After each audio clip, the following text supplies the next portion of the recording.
All right, guys.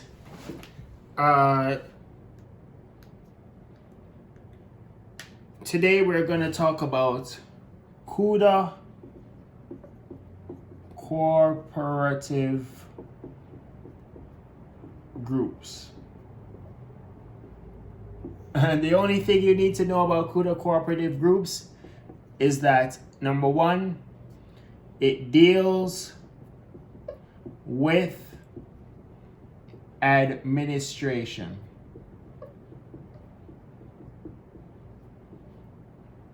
of your source code. And number two, it is not going to make your application faster. Okay?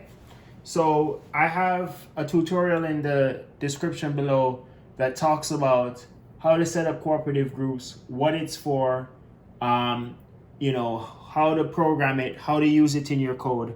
And all you really need to know is that cooperative groups help you to manage the sheer number of variables that you're going to have to deal with or moving parts that you're going to have to deal with when you're programming with, when you're dealing with parallel processing. There's easily could be 200, 300, depending on your CUDA kernel and what you're trying to do. There could be thousands of variables that's all moving when your application is running. So cooperative groups help you to figure out or to cohesively manage those variables in your algorithm.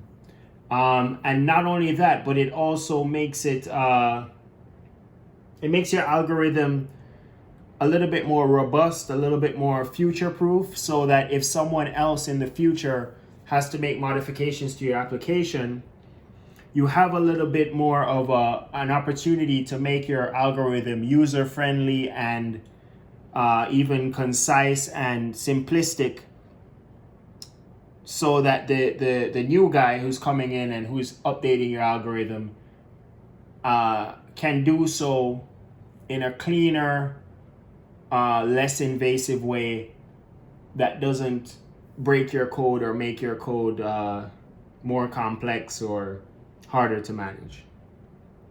And that's it for cooperative groups. There's not much more to that. That's the big picture idea of cooperative groups. I've found that it hasn't really gained much popularity in the CUDA circles, but a lot of it has to do with the fact that, people who already have CUDA code are not going to re-engineer their code to use cooperative groups, and you kind of have to wait for the market to create new code with cooperative groups, and then it will sort of gain in popularity over time. But people are not going to spend the money and time and energy to re-engineer their algorithms to use cooperative groups, because cooperative groups don't help you with making your application faster.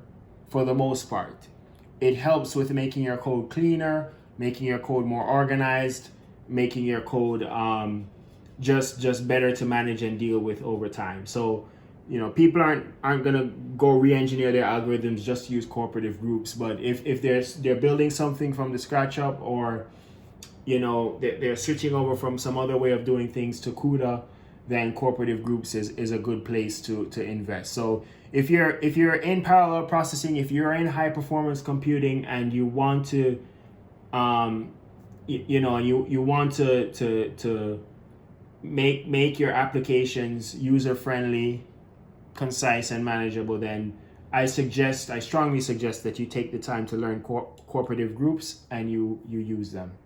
All right, that's it, guys. The link for the tutorial is in the description below. Check it out. It's good for your programming skills.